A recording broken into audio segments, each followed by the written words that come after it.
जिला दर्शन की अगली क्लास में आपका बहुत बहुत स्वागत है। तो आज की इस क्लास में डूंगरपुर जिले को अपन पढ़ेंगे। तो चलिए शुरू करते हैं। डूंगरपुर जिला, डूंगर यानी क्या होता है? पहाड़ होता है। डूंगरपुर जिला, डूंगर यानी होता है पहाड़, और पहाड़ों की नगरी इसको कहेंगे अपन। और प्राचीन काल के अंदर इसको डूंगरिया भील की ढाणी कहते थे, यानी प्राचीन नाम क्या है इसका? डूंगरिया भील की ढाणी। क्योंकि डूंगरपुर जो नगर था उसकी स्थापना डूंगर सिंह ने की थी 1358 ईस्वी के अंदर, और नामकरण जो है डूंगर सिंह के नाम पर ही हुआ था, क्योंकि यहाँ का सरदार था ये, और जिसे बाद में रावल वीर सिंह ने जीत लिया था। डूंगरपुर राज्य, पहले जो जिला होता था उसको राज्य ही कहा जाता था। तो डूंगरपुर राज्य की स्वतंत्र नींव जो है 1527 ईस्वी के अंदर पृथ्वी सिंह के द्वारा रखी गई थी, और 23.5 डिग्री जो अक्षांश है कर्क रेखा जो डूंगरपुर जिले से होकर गुजरती है। पहले अपन ने बांसवाड़ा जिला जब पढ़ा था तो अपन ने देखा है कि डूंगरपुर और बांसवाड़ा दोनों से होकर के कर्क रेखा गुजरती है, और जो डूंगरपुर जिला है वो गुजरात राज्य से सीमा बनाता है। और कितने जिलों से सीमा बनाता है? तो 4 जिलों से ये सीमा बनाता है, उदयपुर, सलूम्बर, प्रतापगढ़ और बांसवाड़ा। ये 4 जिलों से सीमा बनाता है और गुजरात राज्य से सीमा बनाता है। देश का प्रथम पूर्ण साक्षर आदिवासी जो जिला है वो भी डूंगरपुर जिला है। प्रथम याद रखना है, पूर्ण साक्षर याद रखना है, आदिवासी जिला याद रखना है कि देश का प्रथम पूर्ण आदिवासी साक्षर जो जिला है वो डूंगरपुर जिला है। अब डूंगरपुर जिले के बारे में अब अपन कुछ महत्वपूर्ण फैक्ट देखते हैं कि भाई डूंगरपुर और बांसवाड़ा से संबंधित कुछ महत्वपूर्ण बातें हैं। जैसे अपन को याद रखना है कि जो वागड़ी बोली डूंगरपुर और बांसवाड़ा जिले के अंदर बोली जाती है। डूंगरपुर बांसवाड़ा जिले से होकर के कर्क रेखा गुजरती है, कर्क रेखा 23.5 डिग्री अक्षांश। ठीक है। डूंगरपुर और बांसवाड़ा संयुक्त रूप से पुष्प क्षेत्र के नाम से जाना गया। डूंगरपुर और बांसवाड़ा प्राचीन काल के अंदर वागड़ क्षेत्र के नाम से जाने जाते थे। तो डूंगरपुर बांसवाड़ा प्राचीन काल के अंदर वागड़ क्षेत्र के नाम से जाने गए। ये थे कुछ बांसवाड़ा और डूंगरपुर से संबंधित कुछ फैक्ट। और अब अपन आगे बढ़ते हैं डूंगरपुर जिले की तरफ। डूंगरपुर जिले के मेले कौन कौन से हैं? तो डूंगरपुर जिले के अंदर देव सोमनाथ मंदिर है। देव सोमनाथ मंदिर यहाँ पर मेला भरता है। ये प्राचीन शिव मंदिर है। देव सोमनाथ मंदिर ये भी कहाँ पर है? डूंगरपुर जिले के अंदर है। देखो, सोमनाथ मंदिर पूछे तो अपन को ये डूंगरपुर जिला नहीं करना है। देव सोमनाथ, देव शब्द याद रखना, देव आगे आना चाहिए। देव सोमनाथ जो मंदिर है वो प्राचीन शिव मंदिर है और ये डूंगरपुर जिले के अंदर है। दाऊदी बोरा समाज का उर्स यहाँ पर बढ़ता है गलियाकोट के अंदर। बेणेश्वर धाम डूंगरपुर जिले के अंदर है, यहाँ पर मेला भरता है माघ पूर्णिमा के अंदर।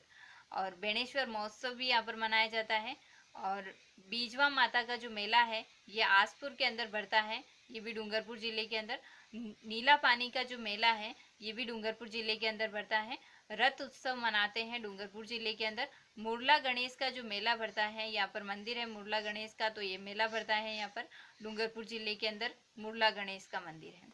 और गौरीबाई का जो मंदिर है, वागड़ की मीरा जिसको कहते हैं अपन, गौरीबाई का जो मंदिर है वो डूंगरपुर जिले से संबंधित है, यानी कि गौरीबाई का संबंध डूंगरपुर जिले से है। तो अपन ये कहेंगे कि डूंगरपुर के अंदर गौरीबाई का मंदिर भी डूंगरपुर जिले के अंदर है। डूंगरपुर जिले के अंदर संत मावजी का मंदिर है। संत मावजी को विष्णु का कल्कि अवतार माना जाता है। और राड रमण महोत्सव जो है ये भी डूंगरपुर जिले के अंदर ये मनाया जाता है।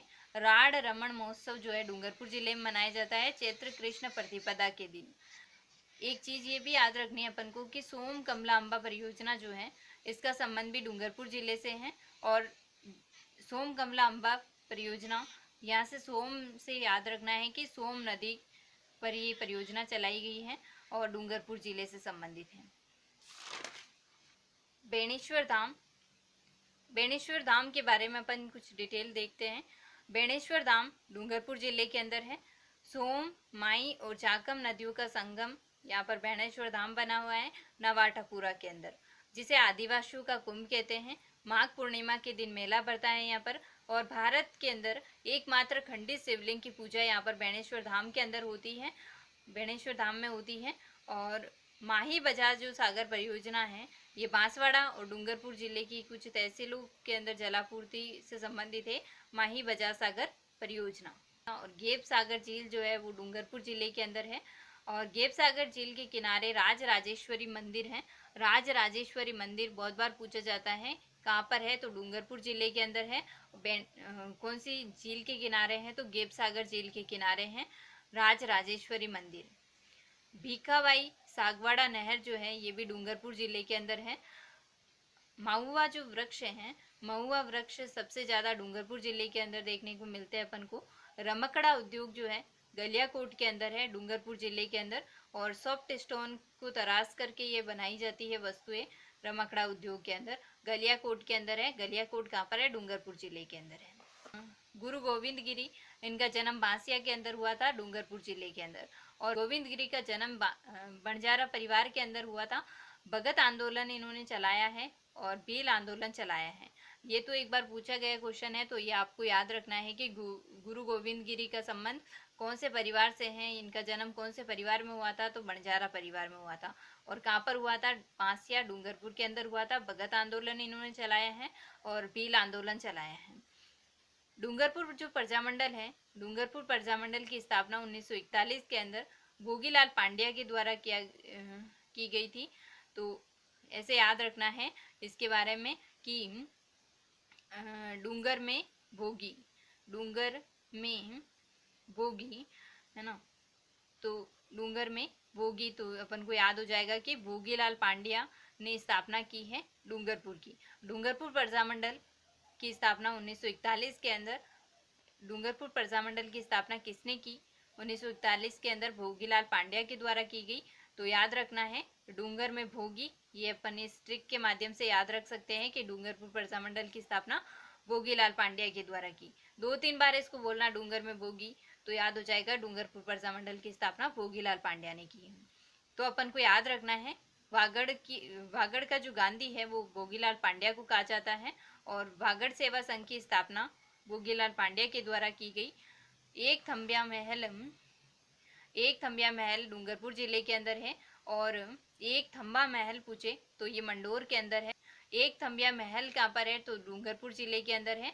इसी से मिलता जुलता एक शब्द और आता है एक थंबा महल, तो ये मंडोर के अंदर है, ये डूंगरपुर में नहीं है। एक थंबिया महल पूछे तो डूंगरपुर, एक थंबा महल पूछे तो मंडोर। संत मावजी की जो तपोस्थली है ये बेणेश्वर धाम के अंदर है। बेणेश्वर धाम कहाँ पर है, डूंगरपुर के अंदर। नौलखा जो बावड़ी है ये डूंगरपुर जिले के अंदर है, जिसका निर्माण परमल देवी के द्वारा करवाया गया था। तो ये थी आज की क्लास, मिलते हैं नेक्स्ट क्लास में। तब तक के लिए बाय बाय, जय हिंद, जय भारत।